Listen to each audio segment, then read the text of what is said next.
you know this movie was based off of a video game? You didn't. And now you know. Doesn't make it good, but now you know.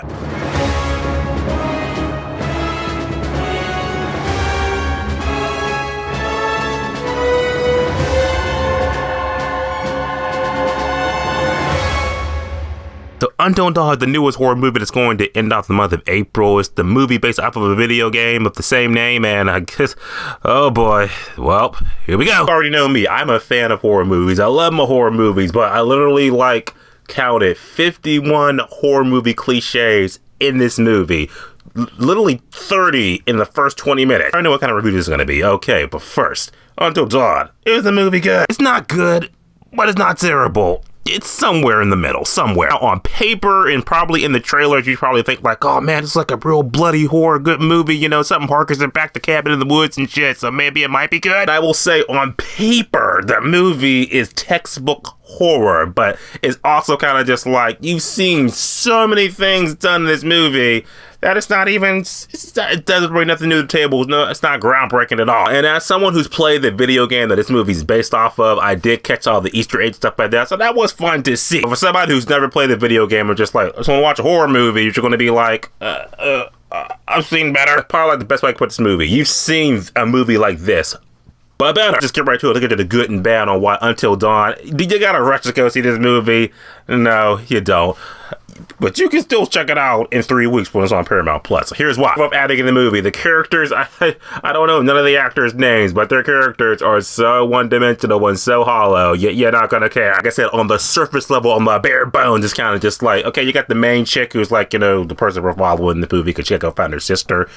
Horror movie cliche number 3, and she's surrounded by her group of friends who is like, you're trying to care about them, you're trying, but where the video game kind of like deviates, well, like has the advantage more or less. The game had the advantage of it, the fact that you're following these characters, you're controlling these characters that you're playing and stuff like that, like a piece of you is with them, so you got some stakes involved. This one, you're just watching a bunch of idiots just like get themselves killed. But they do some smart stuff. I will give them credit for that. What they do, there was a point in the movie where I was just like, why don't you guys just barricade the house and shit? Just stay in one area, stay in one room. And they do that. So you get props for being smart for that one part. Before our characters go, you're not gonna remember them. So moving on. Okay, plot movie. What's the movie about, more or less? Okay, stop me if you heard this before. You got a character who's trying to find her sister, and a group of friends end up driving in the woods, and they end up in this remote location in this little cabin center and shit.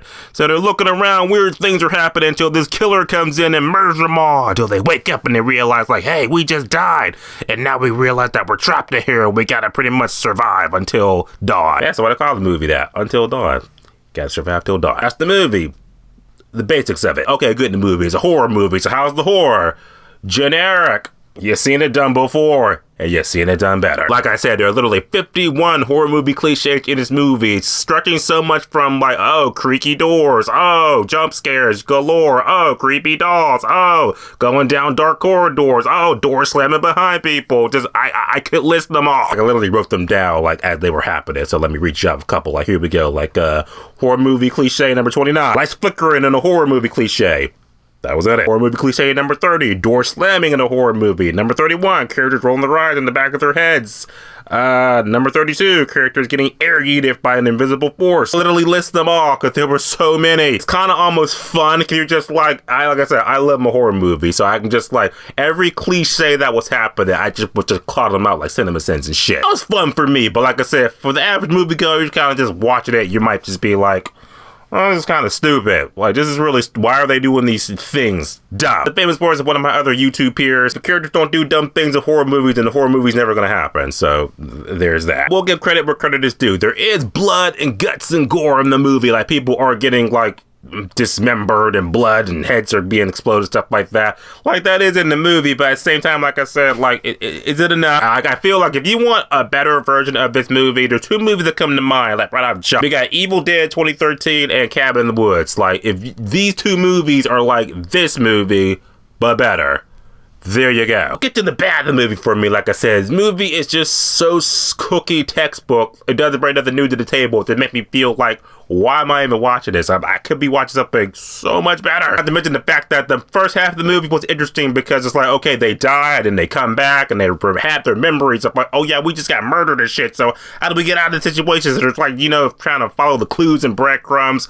Those elements were interesting in the first half. Until we got to like the third act of the movie where it just felt like they had to speed run to the end of shit and they realized like, hey, this movie's getting a little bit long, so let's kind of wrap it up. Which gets another bad in the movie. Like the movie's only like an hour, 40 minutes long. I swear that third act made it feel like we were hitting the 2-hour mark. And I was like, what the hell? This movie's not over yet. If you play the video games at all, you will catch some of the Easter eggs, but the fact that it's like, it's in the universe of the video game, but it's also trying to like pull things directly from the video game, but doesn't do it as good. So in a nutshell, you're kind of left with two options. You can either play the video game, which is much better, or just wait till it comes on streaming in 3 weeks and save you money. At the end of the day, Until Dawn was a horror movie that, like I said, you've seen this movie done before. You've seen it done better. The characters are nothing to write home about. In the movie itself, it's just kind of a nothing burger. Like I said, movies based off of video games, you think that they were like, oh, we're going upwards.